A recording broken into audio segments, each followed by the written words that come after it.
I want to honor a missionary today, Jim Flora, an IMB missionary who served faithfully among the Basotho people in Lesotho in sub-Saharan Africa, died from cancer in May. He was only 63 years old. From the mountaintops, or from the pulpits of Missouri to the mountains of Lesotho, Jim was passionate about sharing the gospel and loved to preach the good news of Jesus Christ. Paul Chitwood, IMB president, said, while he will be missed around the world, we know that many will stand before the throne of the Lamb one day because of Jim's witness.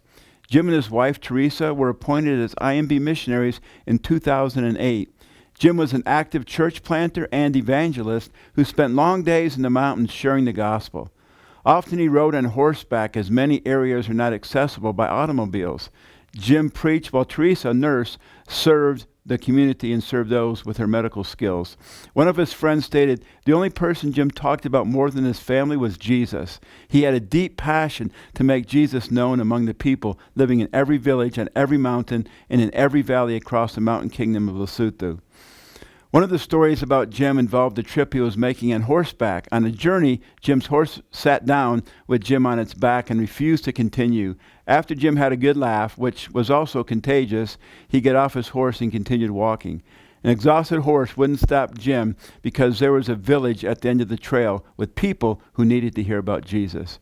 Jim Flora is survived by his wife, Teresa, sons Jim, Jason, and Josh, daughters Grace, Anna, and Rebecca, and 8 grandchildren. Would you please pray for the Jim Flora family?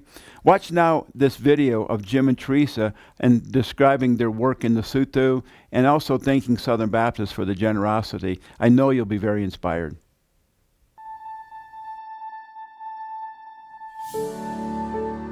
The message of Jesus Christ is of the utmost importance.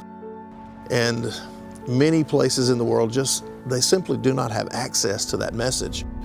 So my family and I, that's our commitment, is to go to places where Christ has not been preached. As a mom and a grandma, we've tried to teach our children that to follow Christ means to follow Him completely, to be willing to give up, to be willing to sacrifice whatever it takes. But the day came, our baby son, we got a phone call in the middle of the night, and he had been in a really bad car accident. Him and our daughter-in-law were in surgery, and I was that morning outside hanging out clothes on the clothesline, and an airplane flew over. And I can remember thinking, oh Lord, please let me get on that plane so I can be there and I can see my son with my own eyes. That was a hard time in our life, because we wanted to be there for them and we couldn't. But you know, just shortly after that, I watched this old woman climb from the valley all the way to the top of the mountain where we were teaching, and she barely made it, and her name was Mema Busa Busa. I remember the day that Mema Busa came to Christ, and at that moment I knew that no matter what I had to sacrifice, it was worth it. The story of King George is a long story with many ties to the cooperative program.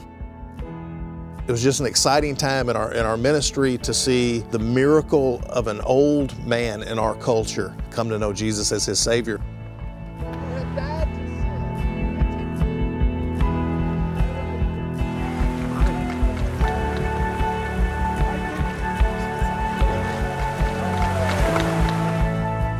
I can remember this grandmother at her lowest moment in life heard the story of a Savior.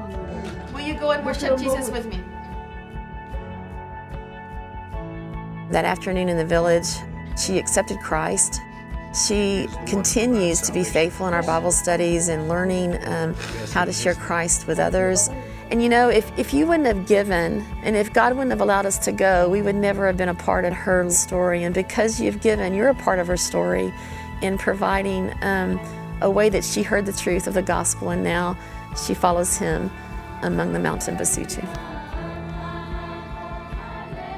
And so no matter the cost, no matter the sacrifice, my family and I have decided that it's worth it, and that we'll climb the mountains as long as the Lord keeps us physically able. And as we do that, through your gifts, Christ is exalted, the name of God is made great, God is glorified through his plan, through his eternal plan of Christ being exalted to the nations.